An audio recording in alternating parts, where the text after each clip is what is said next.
What's in your smoothie? Question I get almost daily, depending on what I'm posting on social media.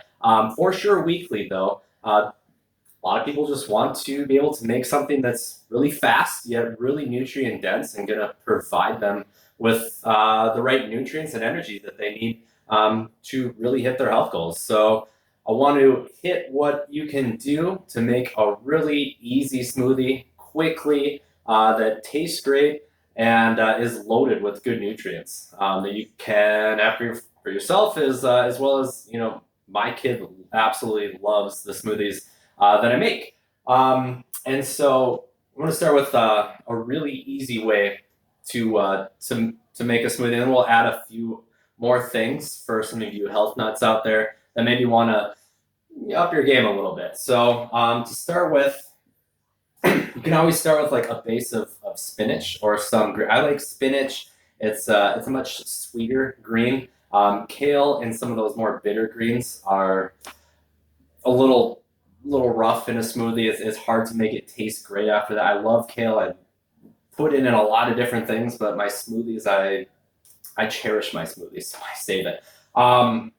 So I'll start with a base of spinach at the bottom, and then I will usually add about a half an avocado, maybe more, especially if I'm making it for more people. So I'll add some avocado for some great healthy fats. It really helps with the consistency of the smoothie too. It makes it really creamy and smooth, and it mixes really well with cacao or a raw form of cocoa, and really helps actually bring out the flavors in that too. Then I'll add some other veggies as well from time to time. So zucchini is a really bland tasting veggie that you can throw in there, and it won't change up the taste of your smoothie a ton. So that's an easy one. Carrots can be okay too. Again, it's more of a root, so there is more starch and there's more, we'll say, sugariness to it, and things that will raise your blood sugars a little bit. So kind of depends what you want to do.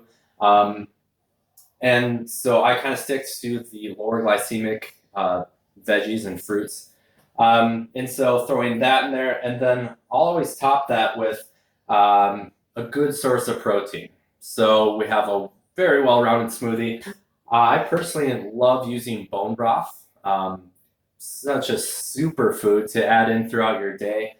Bone broth has been used for thousands of years. Goes back even further than 2,000 years ago that they've been utilizing bone broth as a healing food. There's just, especially if you get it from a good source, there is a huge difference between a good quality bone broth and a really junky bone broth. The good quality ones will have great array of amino acids, collagen and gelatin in there, which is great for the gut. You'll have really good things for your joints too, like glucosamine and hyaluronic acid and some other things that are great for your joints themselves. Glycine, really high in glycine, which is great for your nervous system, right? We want to keep your nervous system as healthy as possible, help with things like sleep, as well as glutamine. Glutamine to really help with the gut as well.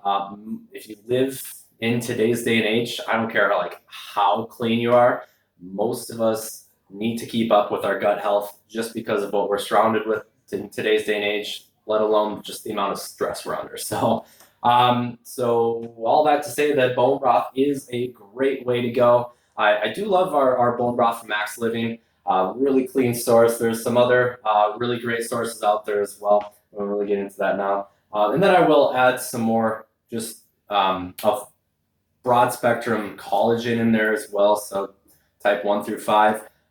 We don't need to get into that either. So I'll put a scoop or two of each of those in the smoothie. And then I may add some greens. So like there's great companies out there that have different great sources of greens, really nutrient dense foods. I like the Max Living one with different digestive enzymes in there as well. And even some things that you really don't get in on a normal basis, like mushrooms.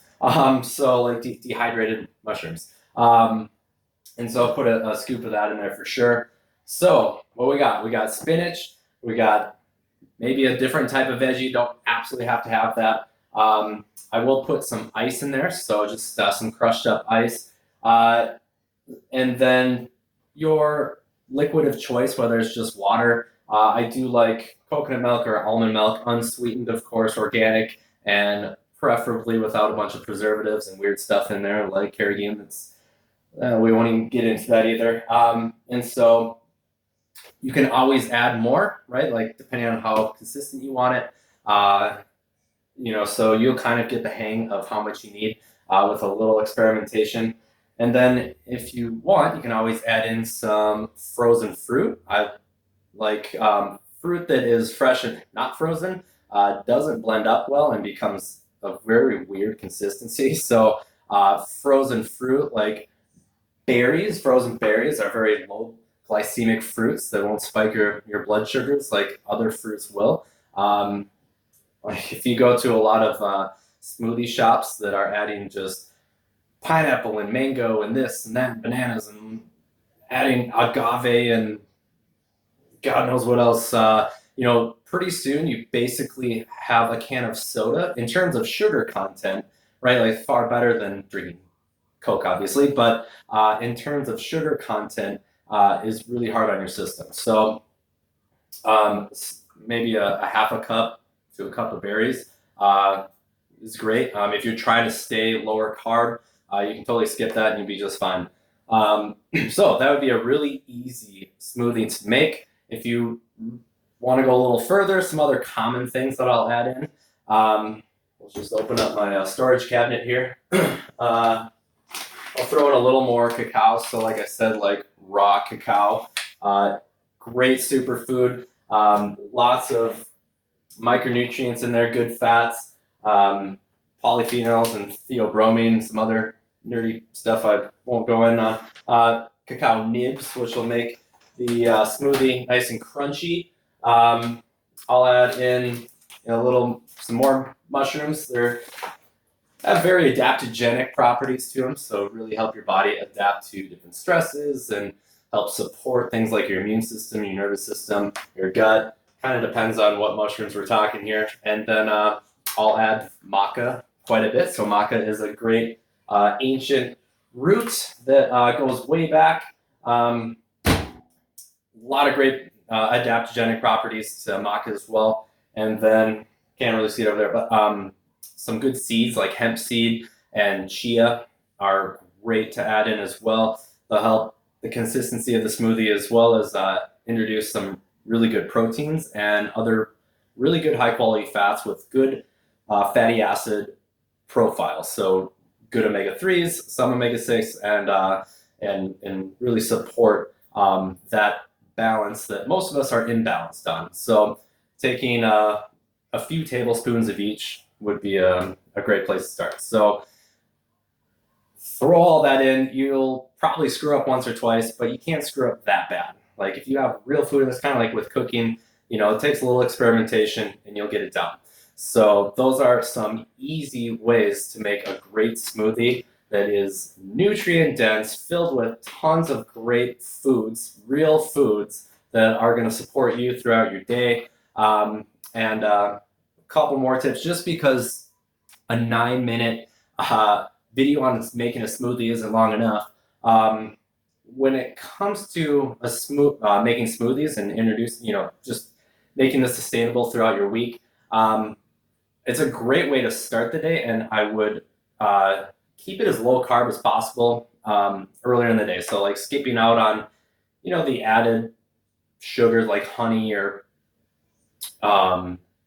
like a lot of extra fruit and bananas, things like that, just because it does mess with your body hormonally to add a ton of sugars, especially at the beginning of the day when our cortisol levels are at their highest. So you don't want to mess too much with your body's natural rhythms.